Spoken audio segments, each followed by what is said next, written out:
सोचिएगा, भारत में एक ऐसी नदी जिसकी हर लहर एक कहानी कहती है और जिसका हर पत्थर, हर कंकड़ पवित्र माना जाता है।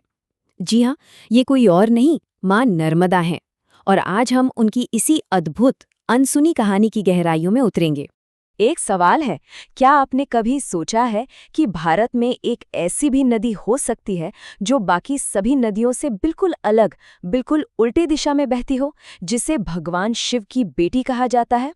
आखिर ऐसा क्यों है? चलिए इस अनोखी नदी के रहस्यों को एक-एक करके सुलझाते हैं। तो देखिए, हमारा ये सफर शुरू होगा नर्मदा के दिव्य जन्म से। फिर हम उनके उल्टे प्रवाह के रहस्य को समझेंगे। ये भी जानेंगे कि वो लोगों के लिए आस्था की जीवन रेखा क्यों है। और हाँ, आखिर में इस पर भी बात करेंगे कि आज उनके सामने कौन सा बड़ा संकट खड़ा है और इसके लिए हम सब क्या कर सकते हैं। तो चलिए शुरू करते हैं। हर महान कहानी की तरह नर्मदा की कथा भी एक दिव्य जन्म से शुरू होती है। कहते हैं जब भगवान शिव ने इस दिव्य कन्या को देखा तो उन्होंने उसे नाम दिया नर्मदा। इसका मतलब जानते हैं? नर्म यानी आनंद, यानी खुशी देने वाली। ये नाम उनके पूरे स्वभाव और उनकी पूरी यात्रा का सार है। जरा कल्पना करके देखिए, भगवान शिव अमरकंटक की पहाड़ियों पर घनी तपस्या में लीन हैं और उनके शरीर से टपकी पसीने की बूंदें एक सुंदर कन्या का रूप ले लेती हैं। यही है नर्मदा के जन्म की अद्भुत कथा। ये कथा उन्हें सीधे महादेव से जोड़ती है। तो ठीक है, दिव्यजन तो हो गया, लेकिन इसके बाद माँ नर्मदा की यात्रा कहाँ से और कैसे शुरू होती है? उनका सफर शुरू होता है मैकल पर्वत श्रृंखला के अमरकंटक से। यहाँ से मां नर्मदा घने जंगलों और शांत पहाड़ियों के बीच से अपना रास्ता खुद बनाती हुई आगे बढ़ती हैं। ये उनकी यात्रा का, आप कह सकते हैं, सबसे शुद्ध, सबसे पवित्र हिस्सा है, जहाँ प्रकृति अपने पूरे शबाब पर होती है।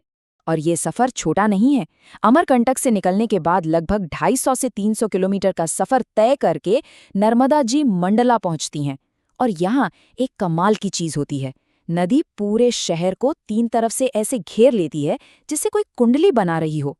सच में ये नज़ारा देखने लायक होता है। चलिए अब आते हैं उस सबसे बड़े रहस्य पर, वो बात जो नर्मदा को भारत की बाकी सारी नदियों से एकदम अलग बना देती है, उनका उल्टा प्रवाह। और ये सिर्फ भूगोल का कोई तथ्य नहीं है, इसका बहुत गहरा आध्यात्मिक महत्व भी है। देखिए, भारत की ज्यादातर बड़ी नदियां जैसे गंगा हो, यमुना हो, गोदावरी हो, ये सभी पश्चिम से पूरब की तरफ बहती हैं और बंगाल की खाड़ी में जाकर मिलती हैं। लेकिन नर्मदा ठीक इसके विपरीत, यानी पूरब से पश्चिम की ओर बहती हैं और अरब सागर में जाकर समा जाती हैं, बिल्कुल अलग। और पता है, उनके इसी अनोखेपन की वजह से उनका आध्यात्मिक महत्व और भी गहरा हो जाता है। एक मान्यता है कि जो पुण्य गंगा में स्नान करने से मिलता है, वही पुण्य मां नर्मदा के सिर्फ दर्शन कर लेने से मिल जाता है, सिर्फ दर्शन मात्र से।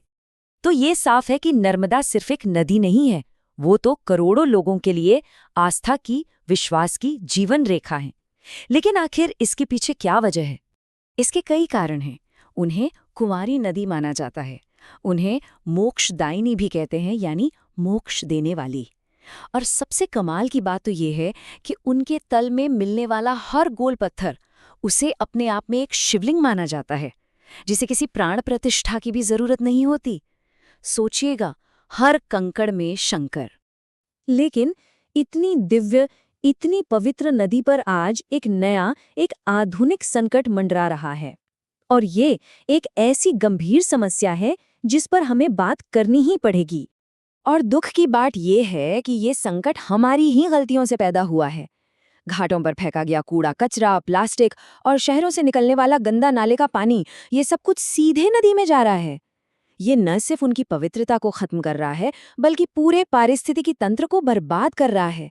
तो सवाल उठता है कि हम क्या कर सकते हैं?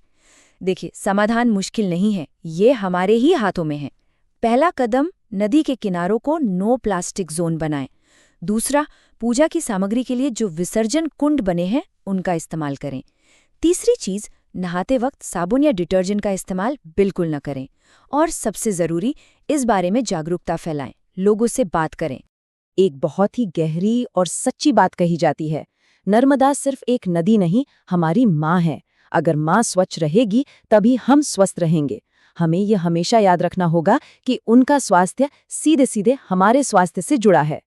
तो आखिर में ये बड़ा सवाल हम सबके सामने खड़ा है। नर्मदा, जो लाखों लोगों की जीवन रेखा है और करोड़ों लोगों के लिए दिव्य हैं, क्या हम सब मिलकर अपनी इस माँ को बचा पाएंगे?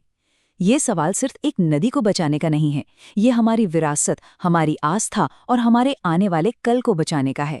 इसका जवाब हम सबको मिलकर देना होगा।